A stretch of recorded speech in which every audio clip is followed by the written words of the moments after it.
Imagine being born into a world where your life is not your own, where every choice, every movement, and even your very identity is controlled by someone else. This was the reality for Margaret Garner. Born in 1834 in Kentucky, Margaret was a house slave, tasked with endless domestic labor, from cooking and cleaning to caring for children, all under the constant gaze of her owners. But her life was marked by a deeper, more painful struggle. She endured the harsh realities of slavery from a young age, including the trauma of sexual abuse, common and devastating reality for many enslaved women of the time.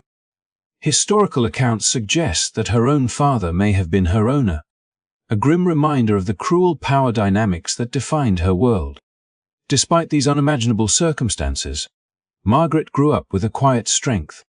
She learned to navigate a society that sought to strip her of dignity, finding small moments of resilience in the daily routines of housework and in fleeting glimpses of care for her own family.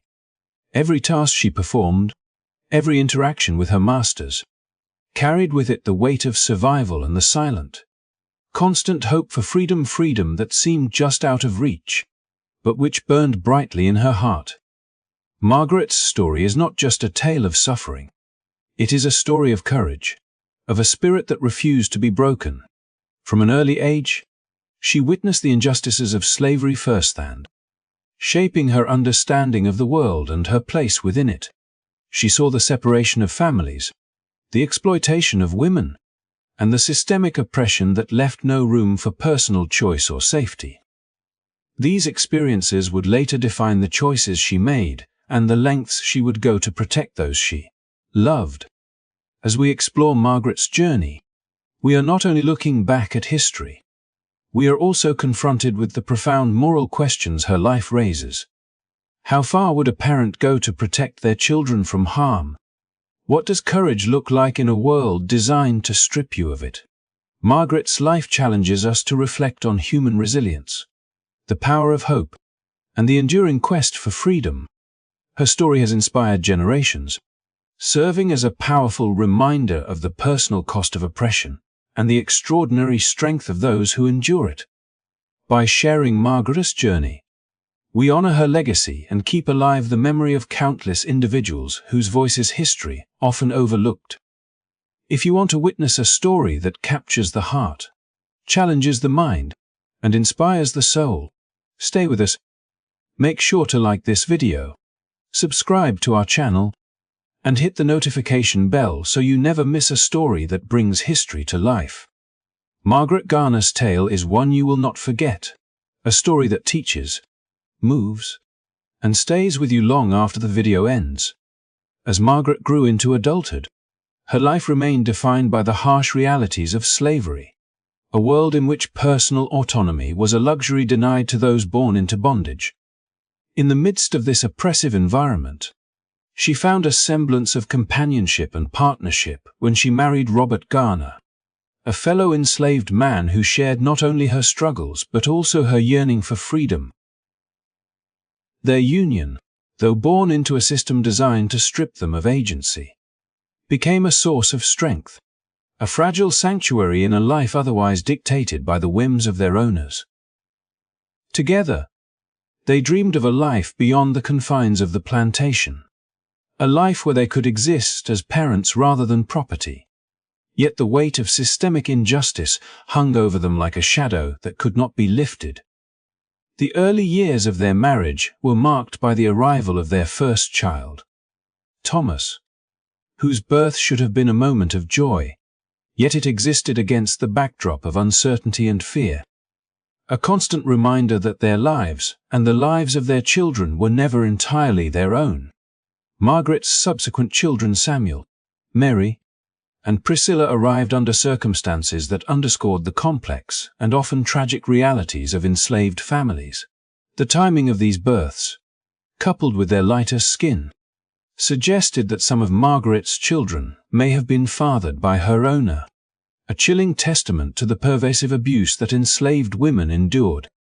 These were not just violations of body and will, they were violations of family and identity, leaving Margaret to navigate a reality in which her children's very existence could be intertwined with trauma and the caprices of those who held power over her.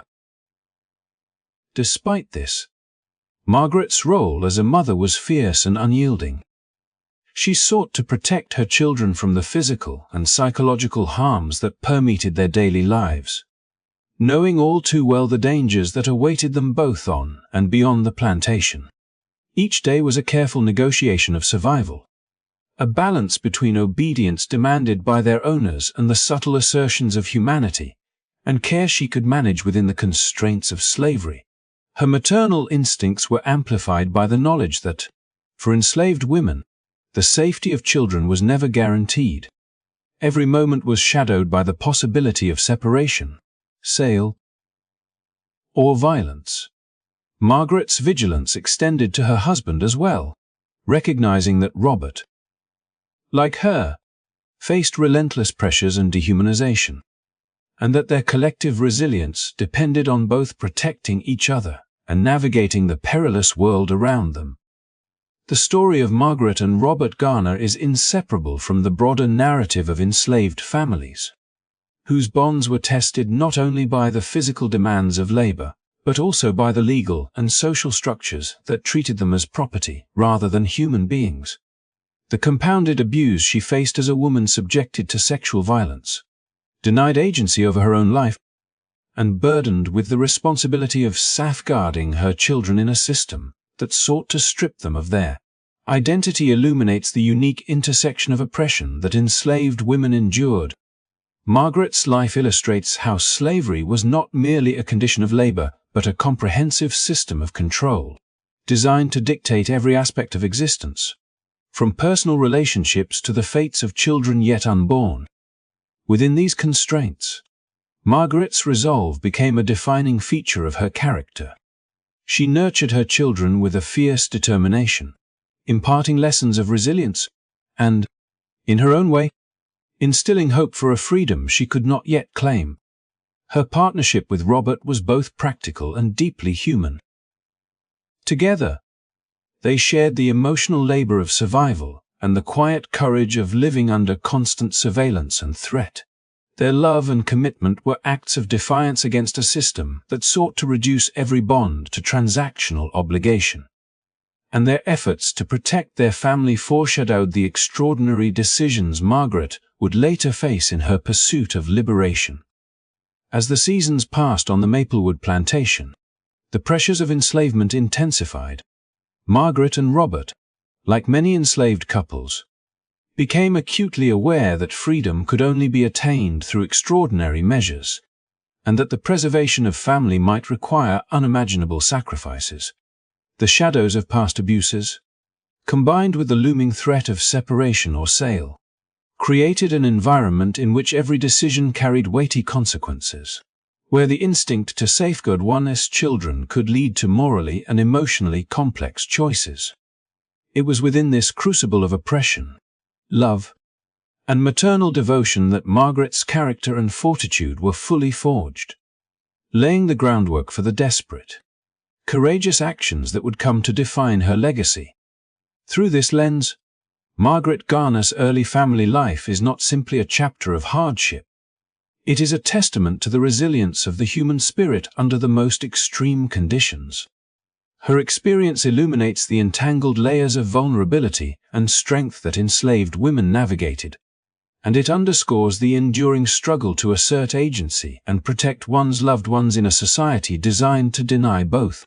The union of Margaret and Robert Garner, along with the birth and care of their children, reflects a narrative of quiet rebellion, an insistence on humanity and love amidst systemic cruelty, and a precursor to the acts of courage and maternal devotion that would ultimately make Margaret's story an enduring symbol of resistance and the complex moral realities of life under slavery.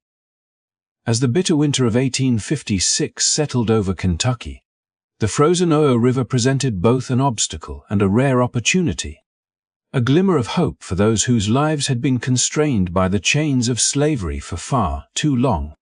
For Margaret Garner and her family, along with several other enslaved individuals from nearby plantations, The river represented a fragile bridge between a life dictated by oppression and the elusive promise of freedom.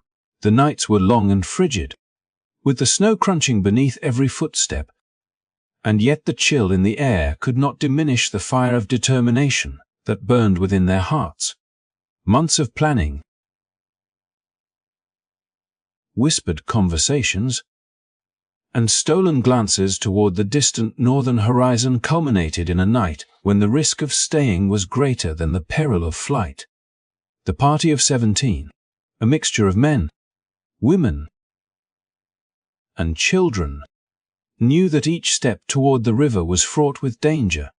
Slavery was not merely a system of labor but a web of control, with overseers, patrollers, and informants ready to snatch back anyone who dared to claim their own agency. Yet, despite the omnipresent threat, Margaret and Robert moved with purpose, guided by an unspoken agreement that freedom, however distant, was worth every hazard. They traveled on a sled borrowed from one of the plantations, a modest vehicle that carried not only bodies but hopes, dreams, and the heavy weight of fear. Horses driven at full speed across frozen roads carried them closer to a world in which they might exist as human beings rather than property. And with each passing mile, the possibility of liberation grew more tangible. By dawn, the sled had carried them to the edge of the river, where the icy expanse stretched like a mirror between two worlds. The river, frozen solid by an unusually harsh winter, offered a rare and treacherous pathway. Crossing it required courage and precision, as any misstep could mean a plunge into frigid waters or a betrayal of their location to those who hunted them. Margaret, already pregnant, guided her family with a combination of maternal vigilance and steely resolve. Understanding that hesitation could cost them everything, the group divided themselves strategically, aware that a smaller, less conspicuous cluster would be harder to track and capture. Margaret and Robert, hand in hand with their children, took their place among those seeking to make it safely to the opposite bank. The taste of freedom, both a tantalizing promise and a distant reality. Their journey was not only a physical test but a profound emotional ordeal. For every sound in the night, the crackle of ice, the distant bark of a dog, the snap of a branch threatened to unravel the fragile veil of secrecy that concealed them. The river, a frozen corridor to possibility, mirrored the precariousness of their existence. One false move could destroy the entire plan, not only for themselves but for every person in the group. Yet, the risk was outweighed by the hope that awaited them on the other side. A vision of life unbound by the dictates of slaveholders, where children could grow without the looming threat of sale or abuse, and where the simple dignity of making choices for oneself could finally be realized. Once across the river, the fugitives faced the next challenge, navigating a city where freedom was promised but never guaranteed. Cincinnati, situated in a free state, offered both refuge and exposure, and Margaret's family had to rely on the guidance of those who had risked their own safety to assist fugitives. Safe houses and sympathetic allies, elements of the Underground Railroad network, provided temporary shelter, food, and advice. Each step further from the river was a negotiation with both geography and human kindness, a delicate interplay of timing, discretion, and courage. Margaret's knowledge of her environment, gleaned from years accompanying her owners to markets and towns, allowed her to lead her family toward allies who could help them continue northward, toward Canada, where slavery was prohibited and freedom could be more securely claimed. Yet, despite meticulous planning, the risk of discovery was never far away. Enslaved individuals were constantly under surveillance, and word of any attempted escape could travel quickly, bringing armed pursuers in their wake. Margaret and Robert's group had to rely not only on their own vigilance but also on the trustworthiness and bravery of those who aided them. From neighbors willing to risk legal repercussions to abolitionists who coordinated the next stages of the journey, every encounter with a helper carried the tension of hope mingled with fear. One mistake, one misjudged interaction, could betray them to a fate they sought so desperately to escape. The emotional intensity of the journey was compounded by the physical strain. The cold, the exertion, the hunger, and the need to remain silent at all costs. Margaret's maternal instincts drove her to protect her children at every turn, guiding them across the ice, through hidden alleys, and into the relative safety of trusted homes. This flight toward freedom, however perilous, revealed the extraordinary courage of those who refused to accept a life dictated by oppression. Margaret's leadership, her unwavering attention to the needs of her family, and her ability to remain resolute under extreme stress exemplify the resilience that countless enslaved individuals demonstrated in the pursuit of liberty. The crossing of the Oyo River in January 1856 was not merely a physical act, but a declaration of agency, a rejection of the system that sought to define their worth and dictate their destiny. Each step, each careful maneuver across the ice, was a testament to the enduring human spirit and the unrelenting desire to claim the right to live, love, and parent without the constraints of bondage. Through this harrowing journey, the story of Margaret Garner and her fellow escapees illuminates both the individual bravery required to challenge an unjust system and the collective effort that enabled moments of liberation. Their passage across the frozen river was a fleeting glimpse of a world in which freedom was possible, a world that demanded courage, strategy, and hope in equal measure. In that moment, Margaret's determination to secure safety for herself and her children transcended fear, creating a legacy of resistance, resilience, and unwavering devotion that would echo through history. As the Garner family pressed forward in their desperate bid for freedom, the harsh winter landscape that had initially offered them a path across the frozen Oyo River now became a backdrop to an unimaginable moment of tension and terror. Their flight had brought them into the relative safety of a house belonging to a trusted ally, a place where they hoped to find temporary refuge before continuing northward along the Underground Railroad. Yet, the respite they sought proved tragically fleeting, for the network of slavery's reach extended even into spaces that should have offered sanctuary. Pursuers, slave catchers, local marshals, and armed men determined to enforce the law of property over human life quickly closed in, their voices carrying through the cold air, demanding surrender, and leaving the Garners trapped between hope and a fate they could scarcely accept. Inside the house, Margaret felt the full weight of her world collapsing around her. She was pregnant, exhausted from the grueling journey, and acutely aware that her children's lives were now in immediate danger. The air was thick with tension, the sound of pounding at the door and shouted commands echoing through the rooms as the pursuers attempted to force entry. Margaret's mind raced, calculating every possible outcome, every desperate measure that could protect the lives of those she loved. Yet in that moment, she faced a horrifying truth. The law viewed her children not as human beings but as property, commodities to be reclaimed and returned to bondage.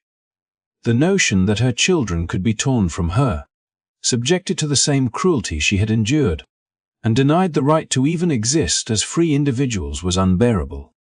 It was within this crucible of fear, exhaustion, and maternal instinct that Margaret made the agonizing decision that would forever mark her story. With a heart torn between despair and protection, she seized a shovel and struck two of her children, rendering them unconscious, a brutal act intended to spare them from a life of subjugation and suffering. In the same motion, she took up a knife and, with a single decisive stroke, ended the life of her youngest daughter, Mary, who was just 2.5 years old. The act, incomprehensible to many, was born from a mind and heart trained to value freedom above all else, to protect innocence from the relentless cruelty of a system that denied the very humanity of those it enslaved. Margaret's actions were not driven by malice, but by a profound desire to shield her children from the horrors of slavery, to ensure that even in death, they might find a measure of peace and dignity that the world had refused to grant them in life. The moments that followed were chaotic and frantic. Robert Garner, Margaret's husband, and other family members struggled to resist the pursuers, attempting to shield their loved ones and stave off capture, while the echoes of the violent confrontation reverberated through the house. Despite their efforts, the authorities breached the defenses, overpowering those inside and binding them. But Margaret's resolve had already been enacted, the enormity of her choices, and the moral and emotional weight they carried, left an indelible mark on all who witnessed or later recounted the events. Observers would later describe the scene with a mixture of horror and sorrow, noting the expression on Margaret's face a mixture of anguish, resignation, and the grim clarity of a mother compelled to act in ways no society should ever require of a parent. Margaret's decision cannot be separated from the context of her life and the brutal institution that surrounded her. She had grown up subjected to the dehumanizing demands of slavery, watched family members sold away, and endured personal violations that underscored the lack of control over her own existence. Her maternal instincts, forged in the fires of oppression, compelled her to make a choice that, while tragic, was a conscious assertion of agency in a world that sought to deny her and her children any measure of autonomy. In the constrained and violent calculus of slavery, Margaret's act was a stark, heart-rending form of resistance, a statement that even under the most oppressive conditions, the desire for freedom, dignity, and protection of loved ones could not be extinguished. The event also revealed the impossibility of moral judgment when placed against the backdrop of systemic injustice. Contemporary accounts and later reflections from abolitionists emphasized that Margaret's actions, as harrowing as they were, stemmed from circumstances that stripped her of any conventional options. The relentless surveillance, the threat of violence, and the constant reminder that her children's fates were dictated by property law rather than human care created a situation in which the instinct to protect became entwined with acts that the wider society would struggle to comprehend. Margaret's choices, though tragic, were emblematic of the extreme pressures and impossible decisions imposed on enslaved parents, illuminating the cruel ethical dilemmas inherent in a system designed to dehumanize. The ramifications of that night would resonate far beyond the immediate tragedy. The case drew national attention, stirring debates about the nature of slavery, the limits of the law, and the moral responsibilities of a society complicit in the ownership of human beings. Margaret's story became a symbol, both of the extreme lengths to which enslaved individuals would go to assert agency and of the devastating personal costs inflicted by a society built on oppression.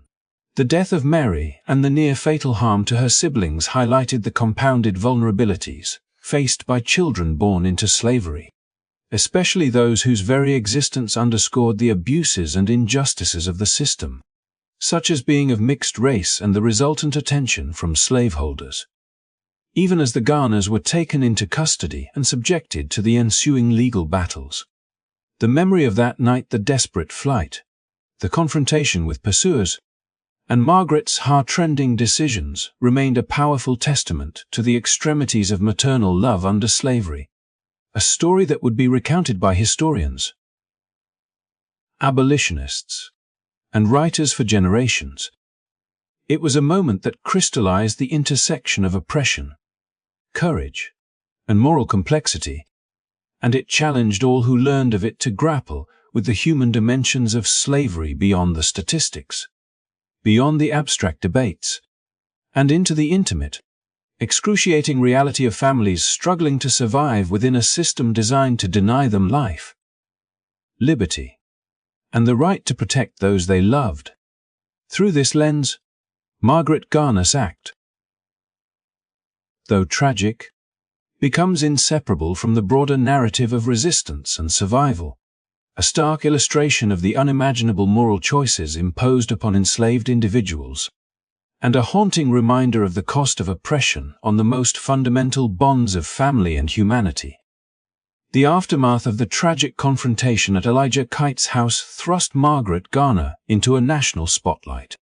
A position she never sought, but one that would illuminate the tensions tearing the United States apart over the issue of slavery. The legal proceedings that followed were not simply a question of criminal responsibility, but a dramatic confrontation between moral justice and the rigid machinery of law designed to uphold the institution of slavery. A free state had established legal protections intended to shield residents within its borders from the overreach of slave catchers and the enforcement of distant claims of ownership. Yet, the federal fugitive slave law, enacted to compel the return of escaped enslaved individuals, directly challenged these protections, creating a conflict that was as legal as it was ethical. Margaret Garner's case became the focal point of this national struggle, embodying the clash between human compassion and the cold dictates of property law. Forcing citizens, lawmakers, and abolitionists alike to confront the stark realities of a divided nation. As word of the case spread, abolitionists across the North rallied to Margaret's defense, recognizing both the legal and symbolic significance of her situation. Among the most vocal and courageous advocates were Lucy Stone and Levi Coffin, individuals whose lives had been dedicated to resisting the system of slavery through both activism and direct intervention. Lucy Stone, renowned for her eloquence and unwavering commitment to the cause of freedom, saw in Margaret not only a woman in desperate circumstances but also a powerful emblem of the inhumanity perpetuated by a society that treated human beings as property. Stone's defense of Margaret went beyond legal maneuvering. She spoke in public forums, addressing the moral imperative to challenge the law when it enforced injustice, and highlighting the courage required of those who risked everything to protect their families and claim their freedom. Levi Coffin, known as the president of the Underground Railroad, brought a different but equally vital form of support to the case. His extensive experience in aiding fugitive slaves through networks of safe houses and clandestine routes had given him insight into both the practical and ethical dimensions of flight from bondage. Coffin's advocacy for Margaret Garner was rooted in a lifetime of witnessing the lengths to which enslaved people would go to achieve liberty, and he understood the pressures that could drive a mother to the extremes of desperation. Together, these figures transformed Margaret's legal struggle into a broader dialogue about the human cost of slavery, framing her story as a test case for the nation's conscience and for the legal boundaries of freedom and ownership. The courtroom, already a stage for legal contest, became a theater for moral reckoning. As spectators, reporters, and community members crowded the streets to witness the unfolding drama. Each day brought new arguments, each lawyer's motion and each statement from witnesses contributing to a narrative that was larger than the sum of its parts. Defense attorneys argued that Margaret's actions, while extreme, were a direct consequence of the system of slavery itself, an institution that denied her autonomy and subjected her and her children to relentless abuse and dehumanization. They highlighted the impossibility of separating Margaret's moral agency from the brutal circumstances imposed upon her by a society that had claimed ownership over her body and the bodies of her children. The prosecution, in turn, emphasized the supremacy of federal law, framing Margaret's actions within the lens of property rights rather than human suffering, underscoring the chilling reality that under the law, her children were considered possessions to be reclaimed, Within this charged environment, Lucy Stone's presence in the courtroom was particularly notable. She testified, addressed questions with composure, and used every opportunity to remind those present that the moral dimensions of Margaret's actions could not be ignored. Stone's statements drew attention not only to the specifics of Margaret's case, but also to the broader, systemic abuses that defined the lives of enslaved people. Challenging judges, jurors, and citizens to reconcile the legal definitions of property with the undeniable realities of human suffering. Stone's eloquence underscored the ethical paradox faced by a society that professed liberty while codifying bondage. And her advocacy helped to frame Margaret Garner not merely as a defendant, but as a symbol of resistance against the oppression of an entire people. Levi Coffin, for his part, provided strategic counsel and moral support, drawing upon decades of experience in guiding fugitives to safety and navigating the clandestine networks that made the Underground Railroad possible. His involvement highlighted the practical challenges of survival for those escaping slavery, the constant threat of capture, and the immense courage required to defy both law and custom.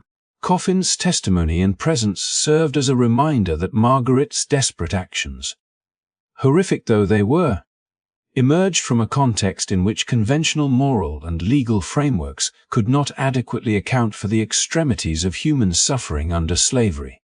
In telling her story, Coffin emphasized the resilience, intelligence, and determination required to resist a system designed to strip away humanity, framing Margaret's choices within a continuum of defiance and self-preservation that resonated deeply with audiences of the time and continues to do so today. The national attention that Margaret Garner's case garnered extended far beyond the courtroom.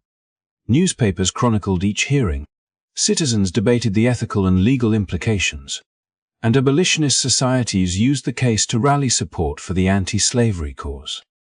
The story ignited discussions not only about the treatment of enslaved individuals, but also about the responsibilities of free states under federal law, the limits of personal conscience in the face of institutionalized injustice, and the moral obligations of a society grappling with its own contradictions.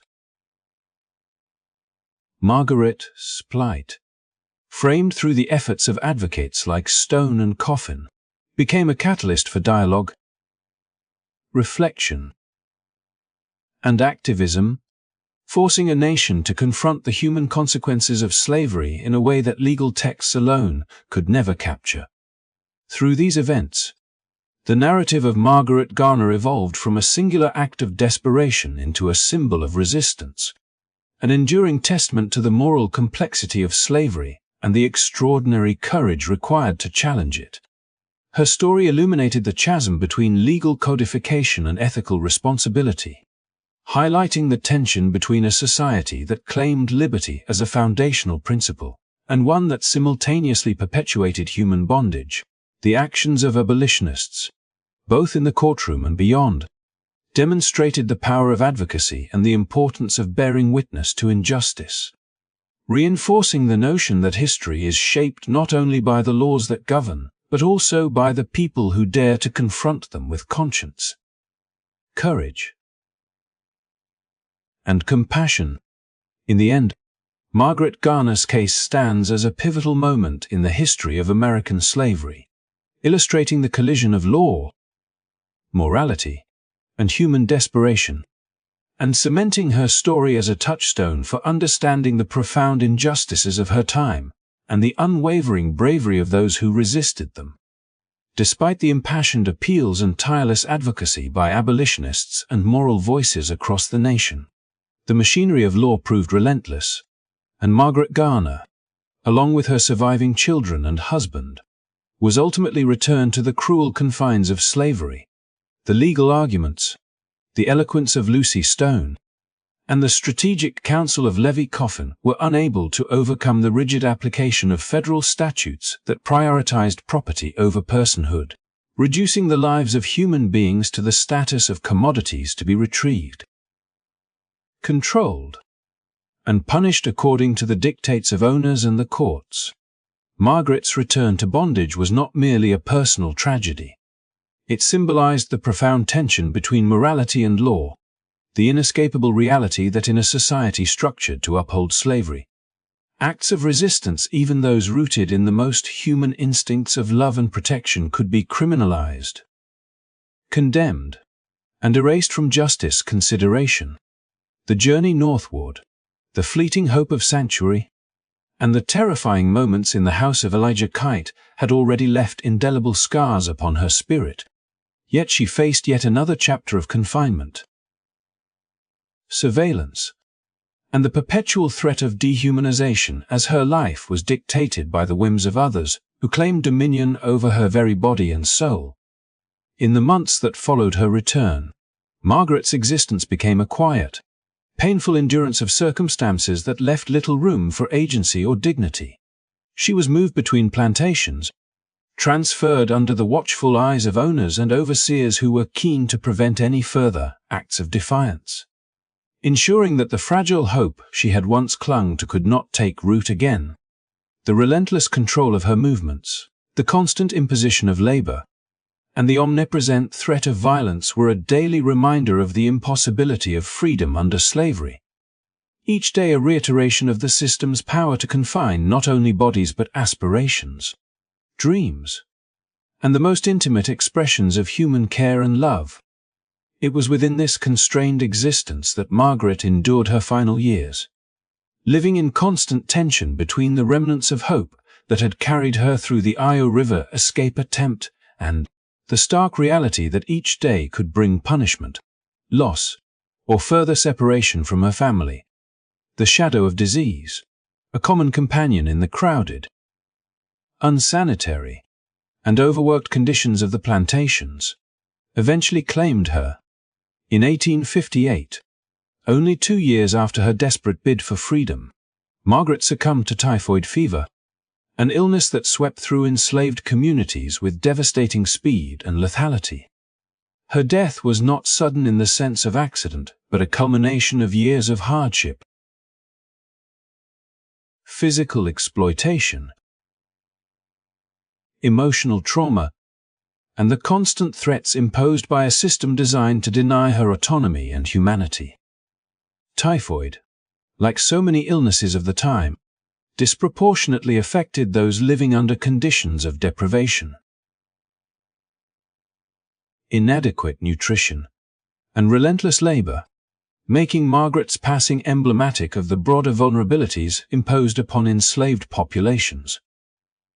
Her life, though tragically shortened, had been marked by acts of profound courage, resistance, and maternal devotion, leaving behind a legacy that would echo far beyond her own experiences and lifespan. Even in death, Margaret Garner's story continued to resonate, her name invoked as both a cautionary tale and a symbol of resilience. Writers, historians, and activists later examined the contours of her life, focusing not solely on the tragic deaths of her children or her inability to escape permanent bondage, but on the moral and human dimensions of her resistance. Her choices, harrowing as they were, illuminated the impossibilities faced by enslaved mothers, whose instinct to protect was constantly constrained by legal and social structures that treated their children as property and themselves as possessions to be exploited. Margaret's actions challenged contemporaries to reconcile the rigid enforcement of law with the ethical imperatives of compassion, understanding, and the recognition of basic human dignity, prompting debates and reflections that extended into literature, political discourse, and the growing abolitionist movement. The resonance of Margaret Garner's life found one of its most notable expressions in Toni Morrison's Pulitzer Prize-winning novel Beloved, published in 1987.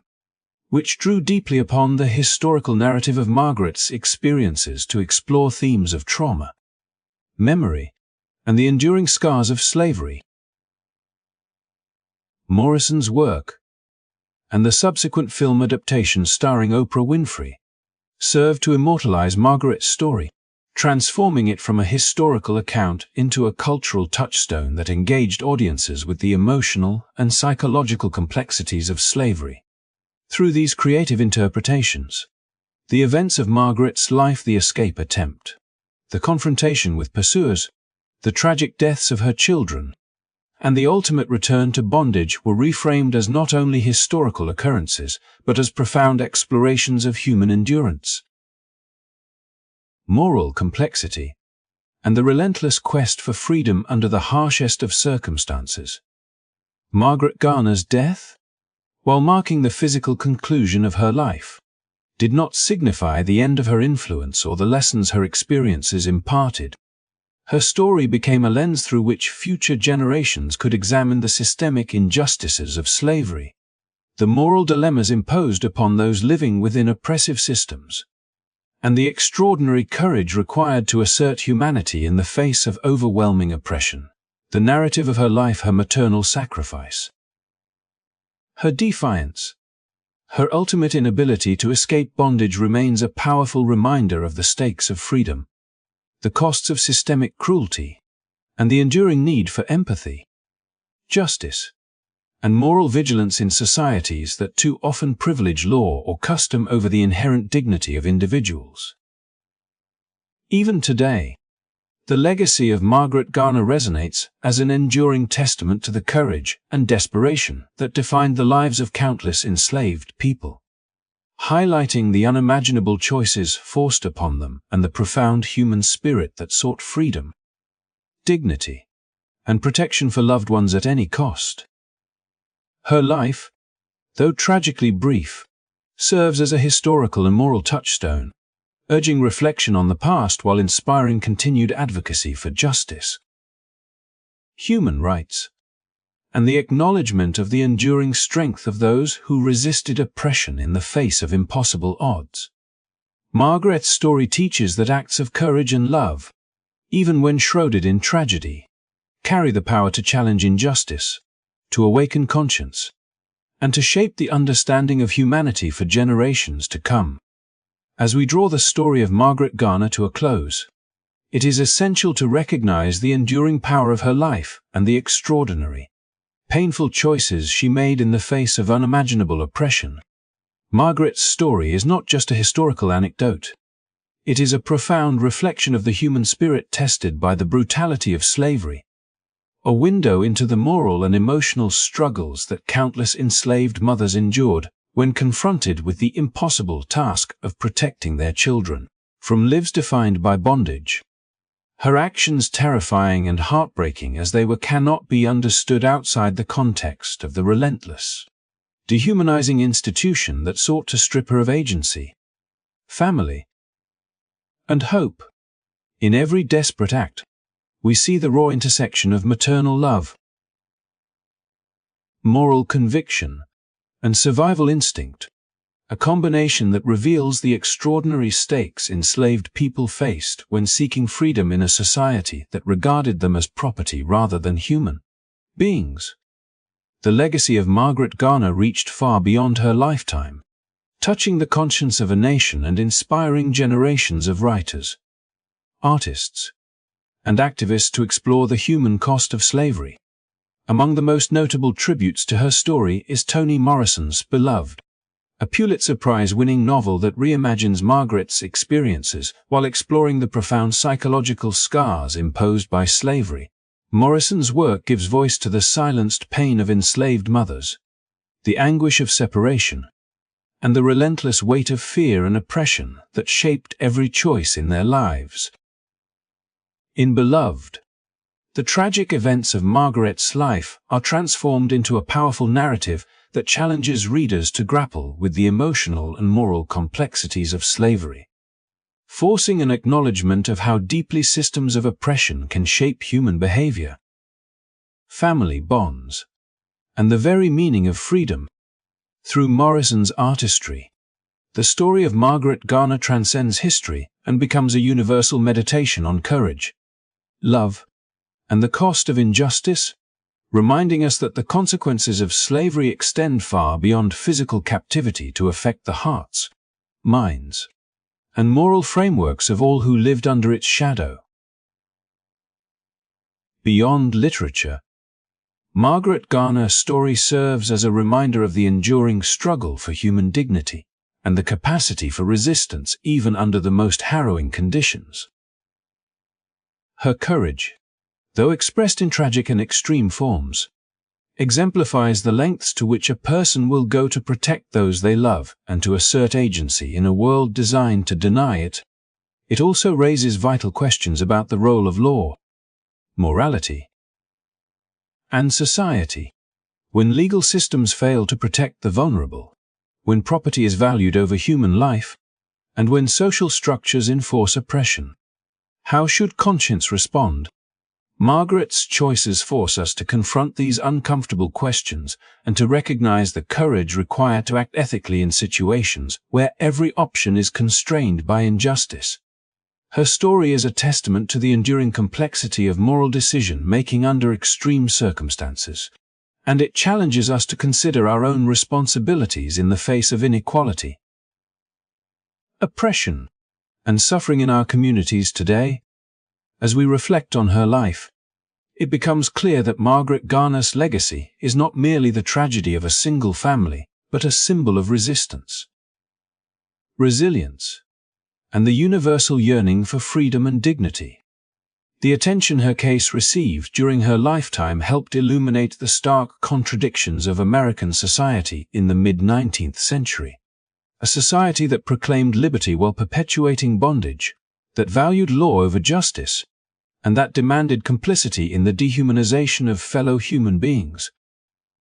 Her story, as both a historical account and a cultural touchstone, has inspired critical dialogue about slavery, justice, and human rights, and it continues to serve as a moral compass for those seeking to understand the profound impact of systemic oppression on families, communities, and the human spirit. It is also a story of remembrance, one that honors the courage of mothers everywhere who have fought to protect their children under circumstances of oppression, threat, and injustice. Margaret's extreme actions, while heartbreaking, reveal the depth of maternal love and the lengths to which a parent will go to shield their children from suffering. Her life challenges us to recognize the humanity of those who are oppressed, to acknowledge their struggles, and to commit ourselves to building a world in which no one is ever forced to make choices under such dire moral constraints. It reminds us that freedom is not merely a legal status but a human necessity, intimately connected to safety, family, and the ability to shape one's own destiny. Margaret Garner's story remains a call to conscience for all of us, a historical reminder that courage, love, and moral integrity often emerge in the darkest circumstances, and that those who resist oppression, even in the most extreme ways, leave a lasting imprint on history. As we honor her legacy, let us remember that the struggle for justice, dignity, and freedom is ongoing, and that each act of empathy, advocacy, and moral courage contributes to a world where future generations can live unshackled by the injustices that Margaret endured. Her life is a testament to the extraordinary resilience of the human spirit, the enduring power of maternal love, and the unyielding quest for freedom that defines the best of humanity. Thank you for joining us in this exploration of Margaret Garner's life, a story that challenges, moves, and inspires. If her journey touched you, please support our channel by liking this video, sharing it with friends, and subscribing for more stories that illuminate history, humanity, and the lessons we can carry into our own lives. Your engagement helps us continue to tell these meaningful stories and ensures that the legacy of courage, resistance, and love embodied in figures like Margaret Garner continues to reach hearts and minds around the world.